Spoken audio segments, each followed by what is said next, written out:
If you appreciate the meticulous research and the uncovering of shadow operations that shape our world, please take a moment to subscribe to the channel. Hit that like button and turn on notifications. The algorithm buries these stories, but with your help, we can keep bringing the truth to light. Now, let's enter the smoke-filled rooms of Beirut. The humidity in Beirut is a physical weight. It presses down on the corniche, clings to the peeling colonial facades of Gemaizeh, and settles heavily in the lungs of anyone foolish enough to walk the streets of Hamra after midnight. It is a city of contradictions, a place where bullet holes in ancient limestone are patched over with neon advertisements for French luxury brands. It is a city that parties as if the world is ending, perhaps because for the people of Beirut, the world has ended so many times before. In the winter of 2018, the geopolitical tectonic plates were shifting beneath the cedars. The Syrian civil conflict had bled across the border, bringing with it a flood of refugees, weapons, and operatives. The Iranian influence was deepening, their proxies moving with impunity through the southern suburbs. And amidst this chaotic mosaic, Hamas had established a quiet, logistical stronghold. They weren't launching rockets from the corniche. They were doing something far more dangerous. They were banking. They were planning. They were meeting with the engineers of the Islamic Revolutionary Guard Corps to upgrade their arsenals with precision guidance systems. To the casual observer, the Velvet Oryx was just another high-end cocktail bar in the trendy Mar Michael district. It was the kind of place where the lighting was deliberately dim, the jazz was obscure and American, and the price of a single old-fashioned could feed a family in Tripoli for a week. The patrons were the sons of warlords, the daughters of diplomats, and the shadowy middlemen who facilitated the flow of capital through the Levant. Behind the mahogany bar stood Elias. To his customers, Elias was a fixture, as essential to the establishment as the imported crystal glassware. He was a man in his late 40s, with salt and pepper hair swept back immaculately and eyes that had seen everything but revealed nothing. He moved with the fluid grace of a dancer, measuring spirits, carving ice, and polishing glass with a rhythm that was hypnotic. Elias possessed the bartender's greatest asset. He was invisible in plain sight. He was the confessor who offered absolution in the form of a perfectly mixed Negroni. Men would sit at his bar, loosened by alcohol and the dim lights, and spill the secrets of their hearts, their businesses, and occasionally their wars. Elias listened. He nodded. He offered a sympathetic smile or a dry witticism, and he remembered. What none of the patrons knew, not the Hezbollah liaisons in their Italian suits nor the Hamas logistics officers sipping non-alcoholic mocktails, was that Elias was not merely a bartender. He was a finely tuned instrument of the Israeli intelligence service. He was a Sionim, a helper, though his motivation was not ideology, nor was it money. It was a cold, hard knot of grief that sat in his chest, a remnant of a car bomb in 2005 that had taken the only thing in this world he truly loved. He wasn't a trained commando from the Sayeret Matkal. He couldn't dismantle a firearm in the dark or fly a fighter jet. But in the world of espionage, where information is the most lethal ammunition, Elias was a sniper, and his vantage point was the best in the city. On this particular Tuesday, the air in the Velvet Oryx was thick with cigar smoke and the low hum of conspiracy. Elias was polishing a tumbler when the door opened. The ambient noise of the street, the honking taxis, the distant generators, briefly intruded before the heavy door swung shut. 3 men walked in. The first 2 were security, though they tried to look casual in leather jackets that bulged slightly at the waist.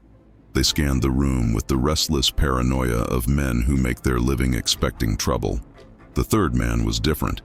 He was short, unassuming, wearing wire-rimmed glasses and a tweed jacket that made him look like a university professor. Elias felt a vibration in his pocket, a phantom buzz. He didn't check his phone. He didn't need to.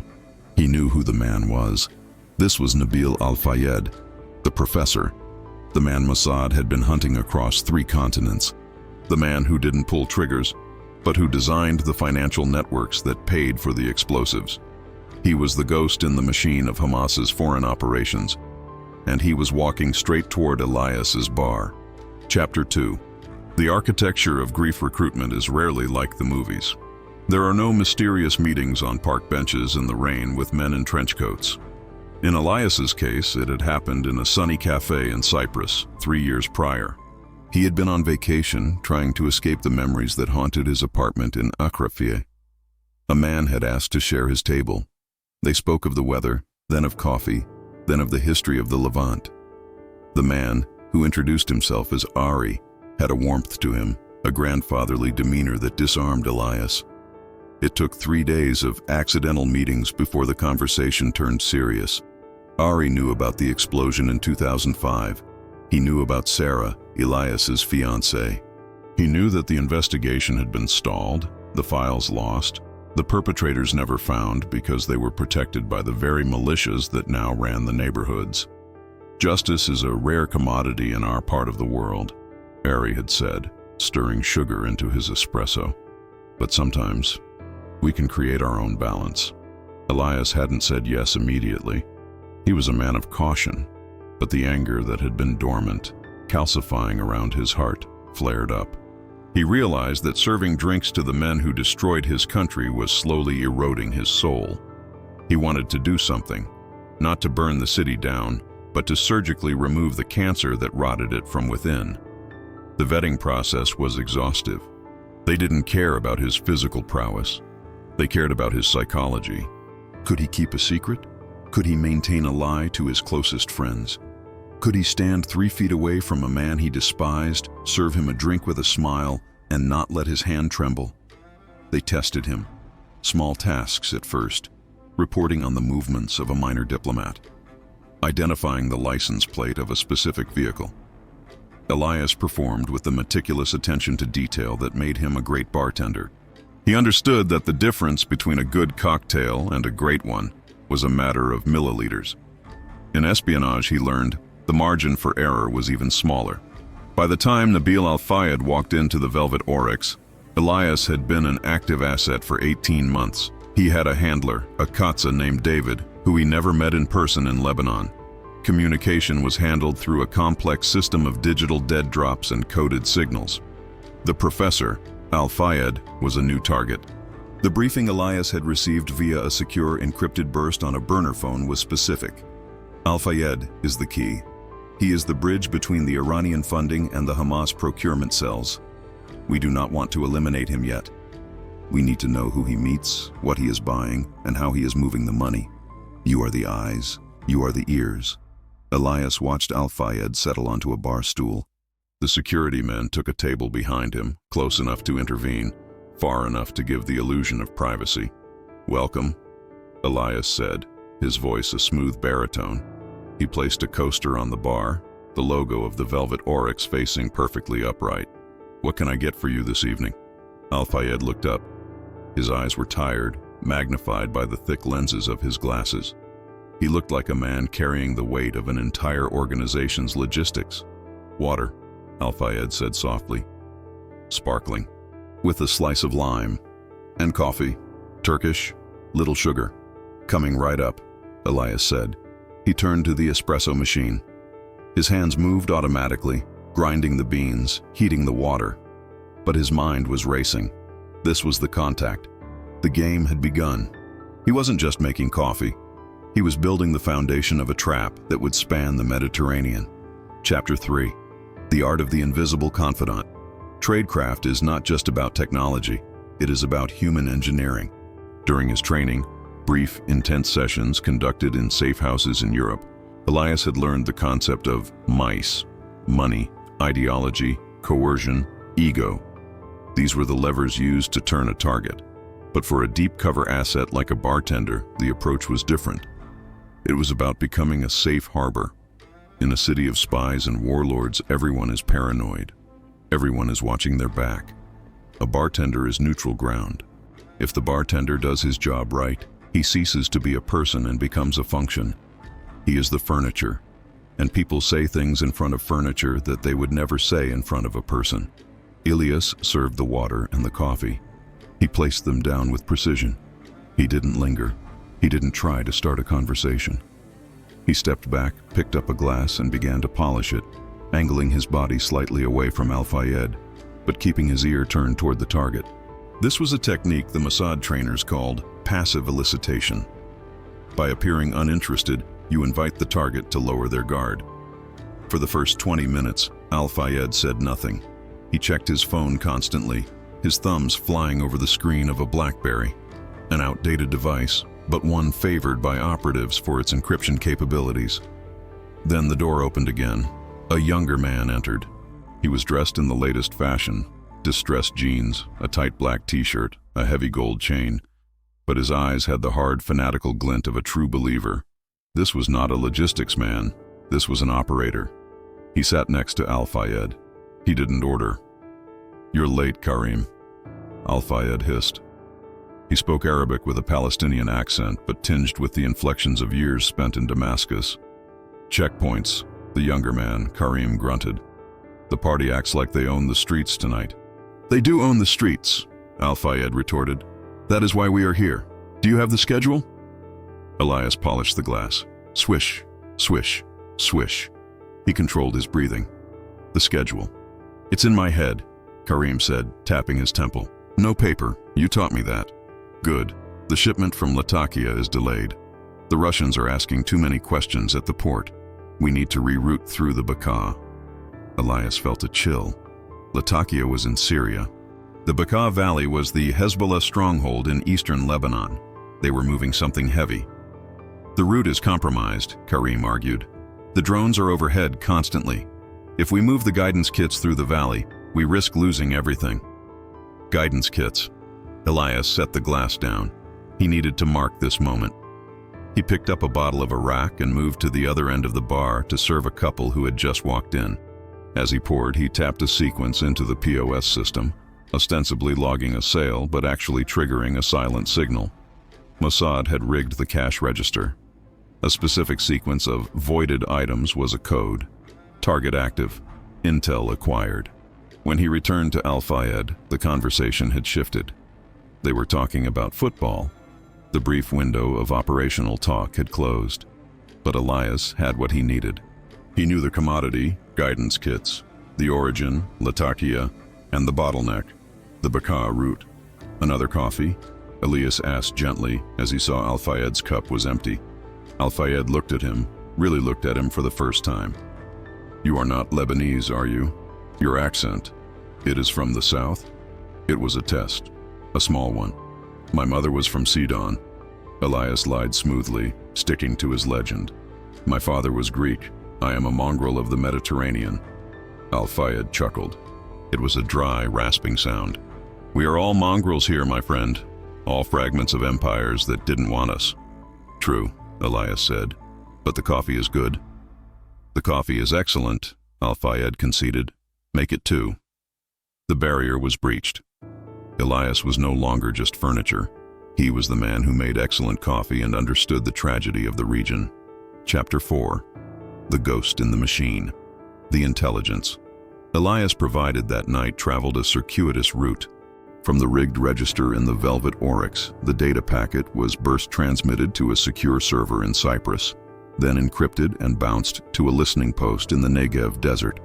In Tel Aviv, at the headquarters of the Mossad, analysts pored over the fragments. Guidance kits confirmed their worst fears. Hamas wasn't just looking for rockets. They were looking for accuracy. They wanted to turn their unguided projectiles into precision missiles capable of hitting specific infrastructure targets, power plants, airports, military bases. Avner, the Katza handling Elias, read the report with a grim expression. He sat in a windowless office illuminated by the blue glow of screens. The walls were covered with maps of Lebanon and Syria. "The bartender delivers," his colleague, a woman named Yael, said, leaning over his shoulder. "He's good," Avner admitted. But Al-Fayed is cautious. He won't talk about the specifics of the new route in a public bar. "We need to get closer." "Closer?" He's serving him drinks. How much closer can he get? "We need inside his pocket," Avner said. "We need his phone." The plan was high risk. Al-Fayed was never without his BlackBerry. His security detail was professional. To swap the phone or install spyware required physical access for at least 3 minutes. Avner sent a message to Elias. It appeared on Elias's personal phone as a spam text message advertising a sale on luxury rugs. To anyone else, it was junk. To Elias, the discount percentages and the dates corresponded to a pre-arranged codebook he had memorized. Mission: digital extraction. Opportunity required. Tools available at Drop Point Alpha. Elias received the message during his break, smoking a cigarette in the alley behind the bar. The alley smelled of rotting garbage and jasmine. He read the text, exhaled a plume of smoke, and deleted it. Drop Point Alpha was a loose brick in a retaining wall 3 blocks away. That night, after his shift, Elias walked home. He checked for tails, stopping to tie his shoe, looking in reflection windows. The street was empty. He retrieved the package. It was small, wrapped in dirty newspaper. Inside was a device that looked exactly like a high-end cigarette lighter. It was a cloner. If placed within 5 centimeters of a phone, it could skim the SIM card data and mirror the device's unique identifiers. It wouldn't give them full access to encrypted apps immediately, but it would allow Unit 8200, Israel's Signals Intelligence Corps, to begin cracking the shell. Elias pocketed the lighter. His hands were steady, but his heart hammered against his ribs. This was an escalation. Listening was one thing. Active interference was another. If Al-Fayed's security caught him with a scanning device, there would be no trial. He would end up in a trunk, and then in a ditch in the Bekaa. The next evening, the Velvet Oryx was crowded. It was jazz night, and a local band was playing a frenetic fusion of bebop and Arabic scales. The noise level was high, which meant people had to lean in close to talk. Al-Fayed returned at 10 p.m. This time, he was alone at the bar, his security standing near the door. He looked more stressed than before. "The usual?" Elias asked. "Please," Al-Fayed said. He took out his BlackBerry and placed it on the bar counter, right next to his coaster. This was the moment. Elias prepared the sparkling water and the coffee. He reached into his pocket and palmed the lighter. It felt heavy, hot. "Rough day?" Elias asked, placing the water down. "Every day is a rough day when you are dealing with incompetence," Al-Fayed muttered. He took a sip of water. Elias needed a distraction. He needed Al-Fayed to look away for 5 seconds. "You know," Elias said, leaning in conspiratorially. "The man at the end of the bar, the one in the gray suit. He has been asking about you. Paranoia is a spy's reflex." Al-Fayed's head snapped to the left, looking toward the end of the bar. "Who?" In that split second, Elias placed the lighter next to the phone. The device hummed silently, a microscopic LED pulsing once, twice, 3 times. "Just kidding," Elias said with a charming smile, wiping the counter. "I wanted to see if you were as sharp as you look. You passed." It was a gamble, a massive, reckless gamble. Al-Fayed turned back, his eyes narrowing behind the glasses. For a second, the air in the bar seemed to vanish. The jazz band faded into silence in Elias's ears. "You have a strange sense of humor, my friend," Al-Fayed said slowly. His hand hovered over his phone. "In this city," Elias replied, keeping his voice steady, "if you don't laugh, you scream." Al-Fayed stared at him. Then, the tension broke. He let out a short, bark-like laugh. "You are right," Al-Fayed said. "We are all screaming on the inside." He didn't pick up the phone. The lighter sat there, cloning the data, extracting the digital soul of the Hamas logistical network. Chapter 5. The Digital Breadcrumbs. The cloner needed 3 minutes to capture the handshake protocols and the contact list. Elias worked around the device, serving drinks to other customers, wiping the bar, chopping limes. Every time he passed Al-Fayed, he checked the position of the phone. It hadn't moved. When the device vibrated softly in his pocket, the signal that the transfer was complete, Elias felt a wave of relief so intense it was almost dizzying. He palmed the lighter and slipped it back into his apron. "Another coffee?" "No," Al-Fayed said. He checked his watch. "I have a meeting. Keep the change." He threw a large bill on the counter. "Safe travels, Professor," Elias said. As Al-Fayed walked out, flanked by his guards, Elias knew that the game had shifted. Mossad was now inside the network. In Tel Aviv, the screens at Unit 8200 lit up, The cloner had done its job. They didn't have the content of the encrypted messages yet, but they had the metadata. They knew who Al-Fayed was talking to. The map of connections was terrifying. It wasn't just Hamas and Hezbollah. There were nodes in Turkey, in Malaysia, in Sudan. There were accounts in European banks that were supposedly strictly regulated. "Look at this," Yael said, pointing to a recurring number. "A satellite phone. The geolocation pings are moving." "Moving where?" Avner asked. "They're at sea. Mediterranean. Heading south." The shipment, Avner realized. The guidance kits aren't coming overland through Syria. That was a diversion. They're coming by sea. This changed everything. An overland convoy could be struck by air assets, but it was politically messy. A ship, however, a ship in international waters was a different operational theater. But they needed to be sure. They needed the name of the ship and the time of arrival. Avner sent another message to Elias.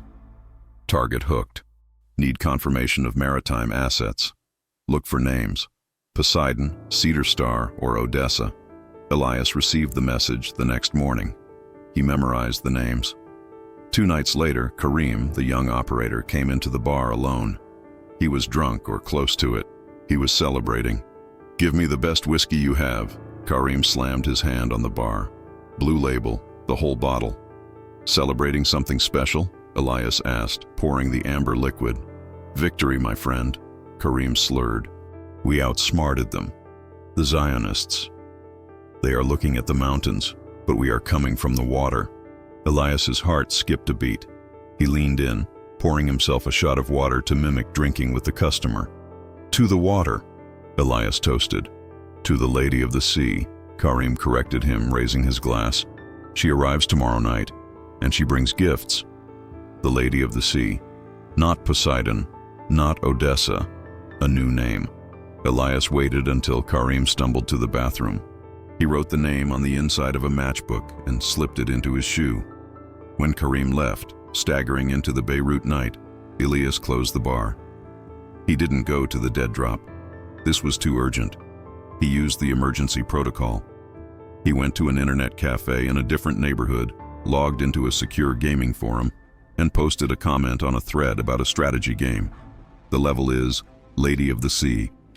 Difficulty, tomorrow night. Chapter 6. The Blue Horizon. The Mediterranean is a vast graveyard of empires, and now it was the stage for a silent interception. The Lady of the Sea was a rusted freighter flying a Liberian flag. It was officially carrying grain to Tripoli, but deep in its hold, beneath tons of wheat, were crates marked agricultural machinery. Inside were the guidance kits, accelerometers and gyroscopes manufactured in Iran, designed to turn dumb rockets into smart missiles. Based on Elias's intel, the Israeli Navy deployed. They didn't send a destroyer. That was too visible. They sent Shayatet 13, the naval commando unit. The operation happened 50 miles off the coast of Lebanon. Under the cover of a moonless night, rigid hull inflatable boats approached the freighter. The commandos boarded silently. There was no gunfire. The crew was secured before they could radio for help. The crates were located. The serial numbers matched the intel. But Mossad didn't seize the ship. That would cause a diplomatic incident. Instead, they sabotaged the equipment. Technicians opened the crates and replaced the critical chips in the guidance systems with flawed components. These chips were designed to function perfectly during testing, but to fail catastrophically during flight. It was a classic supply chain interdiction, the Trojan horse strategy. The commandos left the ship as silently as they had arrived. The Lady of the Sea continued on its course, its captain unaware that his cargo had been neutralized. Back in Beirut, Elias knew nothing of the operation at sea. He only knew that the tension in the Velvet Oryx had dissipated. Al-Fayed returned a few days later looking almost cheerful. The shipment arrived, Elias ventured, taking a risk. Al-Fayed smiled. It arrived. We are entering a new era, my friend. Elias smiled back. To new eras. He poured the coffee. He felt a strange mix of pride and dread. He had stopped the immediate threat, but he knew that in this war there is no final victory. There is only the delay of the inevitable. Chapter 7. The slip success breeds complacency, and complacency is lethal. Elias had been operating for nearly 2 years. He had become Mossad's most valuable eye in Beirut. But the human element is always the weak link. It wasn't Elias who slipped. It was Karim. The young operative had a big mouth. He had boasted to a girl in the bar about his importance. Hezbollah internal security, the Amn al-Am, picked up on the chatter. They didn't trust Hamas fully. It was a marriage of convenience. They monitored everyone. One evening, 3 men from Hezbollah security walked into the Velvet Oryx. They didn't sit at a table. They walked straight behind the bar. "Hey!" Elias shouted. "You can't be back here." One of the men grabbed Elias by the collar and shoved him against the shelves of liquor. Bottles rattled. A bottle of vodka smashed on the floor, the smell of alcohol pungent and sharp. "Who are you talking to?" the man barked. He was huge with a beard and eyes like flint. "I talk to customers," Elias stammered, playing the part of the terrified civilian. "I am a bartender." "We know Karim talks to you. What did he tell you?" "He talks about women. He talks about football. He's drunk half the time." The man slapped Elias, hard. The taste of copper filled Elias's mouth. "Do not lie to us. We know you have been asking questions." Al-Fayed stood up from his table. "Stop." The Hezbollah men turned. Al-Fayed walked over, his face cold. "This man is under my protection," Al-Fayed said quietly. "He serves me. If you have a problem with him, you have a problem with me. And if you have a problem with me, you have a problem with Tehran." It was a power play. Hamas asserting its autonomy against Hezbollah. The Hezbollah thug glared at Al-Fayed, then back at Elias. He released his grip. Elias slumped against the counter. "Check your friends, Professor," the thug spat. "Leaks sink ships." They left. Elias was shaking. It wasn't an act. He had been seconds away from a torture room in Dahia. Al-Fayed looked at him with a strange expression. Pity, suspicion. "Go clean yourself up," Al-Fayed said. "I will handle them." Elias went to the back room. He splashed cold water on his face. He looked at himself in the cracked mirror. His lip was split. His eyes were wide. He realized then that his cover was fraying. Hezbollah suspected him. Al-Fayed had saved him, but only to save face. If Al-Fayed ever started to doubt, Elias took out his burner phone. He typed a single code. Code black. Extraction required. He couldn't stay. The safe harbor was no longer safe. Chapter 8. The Departure. The response from Tel Aviv was immediate. Protocol Exodus initiated. 24 hours. Leaving a deep cover life is like dying. You leave everything behind. Your clothes, your apartment, your name. Elias had one last shift. He couldn't just vanish. That would confirm their suspicions and endanger the extraction team. He had to finish the night. The hours dragged. Every time the door opened, Elias flinched. He served drinks with mechanical precision, but his mind was already halfway to the border. At 2 a.m., the bar was empty except for Al-Fayed. He was working on his BlackBerry again. "You are quiet tonight," Al-Fayed observed. "My jaw hurts," Elias mumbled. "I am sorry about that," Al-Fayed said. "They are overzealous dogs, but they have good noses. They smell fear." Al-Fayed looked up, his glasses reflecting the neon light from the street. "Why were you asking Karim about the ship?" The question hung in the air. The temperature in the room seemed to drop 10 degrees. Elias froze. He had one chance. "I didn't ask him," Elias said, his voice steady. "He told me he was drunk. He said he was going to be a big man because of the Lady of the Sea. I asked if that was his new girlfriend. I was making a joke." Al-Fayed studied him. The silence stretched for an eternity. 5 seconds, 10. Then Al-Fayed sighed. "Karim is a fool. He will be dealt with." He believed him, or at least he believed him enough for tonight. "Go home, Elias," Al-Fayed said. "Get some ice for your face." "Good night, Professor." Elias walked out of the Velvet Oryx. He didn't go home.